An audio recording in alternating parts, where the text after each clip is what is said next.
సమర్పణతో సేవించెదను నిన్నే, సజీవుడనై ఆరాధించెద నిన్నే. నూతన గీతమునే పాడేదా మనోహరుడా యేసయ్యా. కొలువు చేసి ప్రేమించినావు, కోరతగినది ఏముంది నాలో. స్వార్థమెరుగని సాత్వికుడా, నీకు సాటెవ్వరు. నీవే నా ప్రాణము, నిన్ను వీడి నేనుండలేను. నీవే నా ప్రాణము, నిన్ను వీడి నేనుండలేను. నూతన గీతము నే పాడేదా మనోహరుడా యేసయ్యా. నీవు చూపిన ప్రేమను నే మరువను, ఏ స్థితిలో నైనను. కడలి తీరము కనబడని వేళ, కడలి కెరటాలు వేధించు వేళ, కరుణమూర్తిగా దిగి వచ్చినా నీకు సాటెవ్వరు. నీవే నా ధైర్యము, నీ కృపయే ఆధారము. నూతన గీతము నే పాడేదా మనోహరుడా యేసయ్యా. నీవు చూపిన ప్రేమను నే మరువను, ఏ స్థితిలో నైనను. ఈ దినమునకు దేవుడు ఏర్పాటు చేసిన దేవుని వాక్యము ధ్యానం చేయుదుము.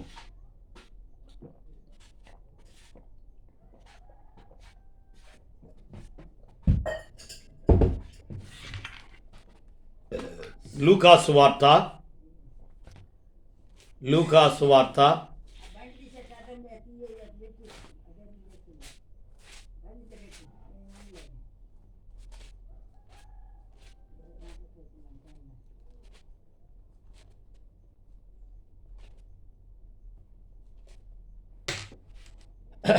10వ అధ్యాయం 10:38 నుండి 42 వచనములు. అంతటా వారు ప్రయాణమైపోవుచుండగా ఆయన ఒక గ్రామములో ప్రవేశించెను. మార్తా అను ఒక స్త్రీ ఆయనను తన ఇంట చేర్చుకొనెను. ఆమెకు మరియా అను సహోదరి ఉండెను. ఈమె యేసు పాదముల యొద్ద కూర్చుండి ఆయన బోధ వినుచుండెను. మార్త విస్తారమైన పని పెట్టుకొనుట చేత తొందరపడి ఆయన యొద్దకు వచ్చి, ప్రభువా, నేను ఒంటరిగా పనిచేయుటకు నా సహోదరి నన్ను విడిచిపెట్టినందున నీకు చింత లేదా? ప్రశ్న. నాకు సహాయము చేయమని ఆమెతో చెప్పుమనెను. అందుకు ప్రభువు, మార్తా మార్తా, నీవు అనేకమైన పనులు గూర్చి విచారము కలిగి తొందరపడుచున్నావు గాని అవసరమైనది ఒక్కటే. మరియా ఉత్తమమైన దానిని ఏర్పరచుకొనెను, అది ఆమె యొద్ద నుండి తీసివేయబడదని ఆమెతో చెప్పాను. ఒకరు విచారము కలిగి తొందరపడుచున్నారు, మరొకరు ఉత్తమమైన దానిని ఏర్పాటు చేసుకున్నారు. ఈ ఇద్దరిలో ఎవరు మిన్న అంటే యేసు పాదముల దగ్గర విచారాన్ని కాదు, తొందరను కాదు, ఉత్తమమైన దానిని ఏర్పరచుకొనెను. ఈ ఉదయకాలం పిలువబడిన వారు అనేకులు, ఏర్పాటు చేయబడిన వారు కొందరే. ఆ కొందరిలో ఉత్తమమైన దానిని ఏర్పాటు చేసుకున్న వ్యక్తి శక్తి మీద ఆధారపడుతున్న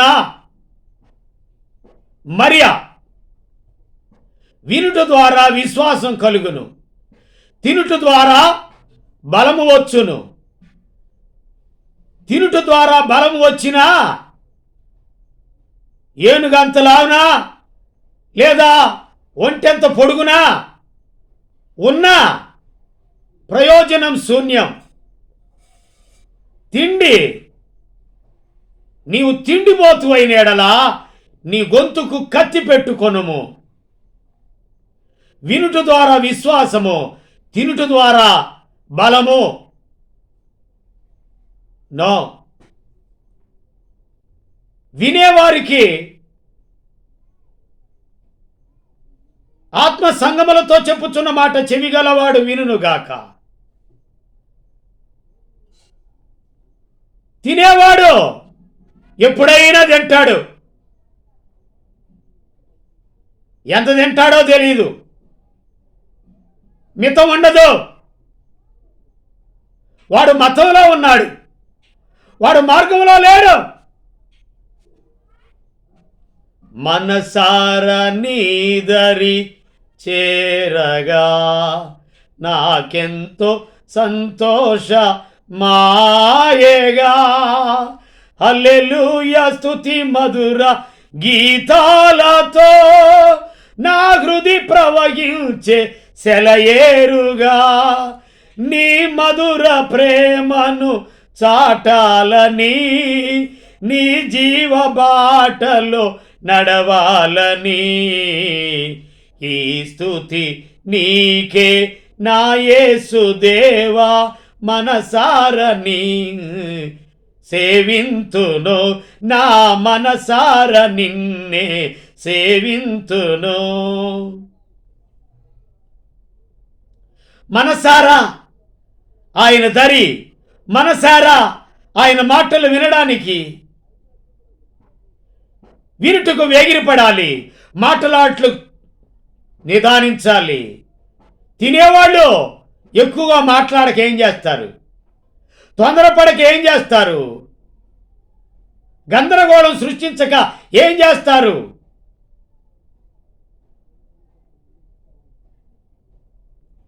నా మాట విని నన్ను పంపిన వాని యందు విశ్వాసముంచువాడు. మాట వినడం శ్రేష్టం కనుక బలి అర్పించడం కాదు, మాట వినుట, ఆజ్ఞ గైకొనుట శ్రేష్టం. సౌలు బలి అర్పించాను అని చెప్తున్నాడు. బలిని నేను కోరను, నేను కనికరమునే కోరుచున్నాను. అందుకని కన్నికరమందై స్వార్యుండు నిన్ను వాత్సల్యముతో విమోచించును. కృప కన్నికరముల మకుటము నీకు ధరింపచేసి ఎదగి వచ్చెన్. యేసుని స్వీకరించు, క్రీస్తేసుని స్వీకరించు. నీ హృదయపు ద్వారము తెరువుము, త్వరితము తానే ప్రవేశించును. నా మాట విని నన్ను పంపిన వాని యందు ఎవడైనను నా స్వరం విని తలుపు తీసినడలా అతడితోను నేనును నాతో అతడును కలిసి భోజనము చేయుదుము. మాట వినడం మంచిది, తినడం కాదు. ప్రతినిత్యం తింటానే ఉంటున్నారు, కానీ ఏ సమయంలో ఏ మాట వస్తుందో ఆ మాట వినడం శ్రేష్టం. మాటను తృణీకరించిన వ్యక్తి చూద్దాం. సమూయేలు గ్రంథం 15వ అధ్యాయము 22వ వచనం. అందుకు సమూయేలు తాను